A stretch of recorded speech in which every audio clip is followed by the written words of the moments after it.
चिन्ना तिरुपति मंदिर रे अघटन आंध्र प्रदेश श्रीकाकुलम रे दलाचकटा रे 12 जनकर मृत्यु।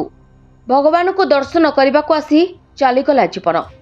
यह घटना घटी आंध्र प्रदेश श्रीकाकुलम रे थिबा चिन्ना तिरुपति मंदिर बा मिनी तिरुपति मंदिर रे। हरिमुकुंद पंडा नामक जड़े 80 वर्षीय व्यक्ति तांको व्यक्तिगत जमी रे भगवान वेंकटेश्वरंक पई ए मंदिर निर्माण करथिले। मंदिरर निर्माण काम चलिथिबा बेले 4 मास तले श्रद्धालुंक पई एहा खोलिथिला। निर्माणाधीन मंदिर प्रवेश प्रस्थान पई गोटे रास्ता और एकादशी उपलक्षे प्रबल भिड़।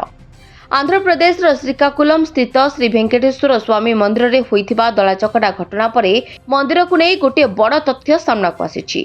आंध्र सरकार को सूत्ररू मिलिथिबा खबर अनुसार हरिमुकुंद पंडा नामक जड़े 80 वर्षीय व्यक्ति तांको व्यक्तिगत जमी रे भगवान वेंकटेश्वरंक पई ए मंदिर निर्माण करथिले।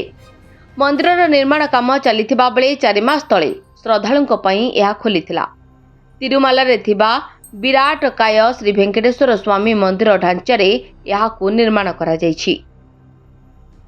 एहा चिन्ना तिरुपति बा मिनी तिरुपति भाबे परिचित, किंतु मिनी तिरुपति रे प्रवेश प्रस्थान पई थिला गोटे रास्ता। गोटे संकुचित रास्ता रे श्रद्धालु माने जिबा आसिबा करंती।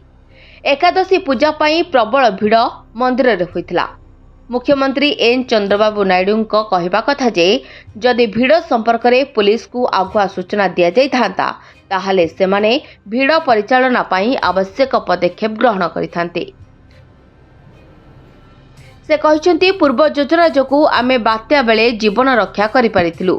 दुखर कथा दलाचकटारे अनेक लोक प्राण हराइछंती। ए घटना पई दायी लोकों को निश्चित भावे कठोर दंड मिलिबो। प्रशासनर कहवा कथा जे मृतकंक मध्यरे 8 जन महिला और जणे शिशु रहिछंती। 2 जन गुरुतर आहत होइतिबा बेले अन्य 15 जन सामान्य आहत होइछंती। प्रधानमंत्री नरेंद्र मोदी घटनारे शोक प्रकाश करी मृतकंक परिवार वर्गंक प्रति 2 लाख और आहतंक पई 50,000 टंकार सहायता राशि घोषणा करिछंती। Bureau report Utkal TV.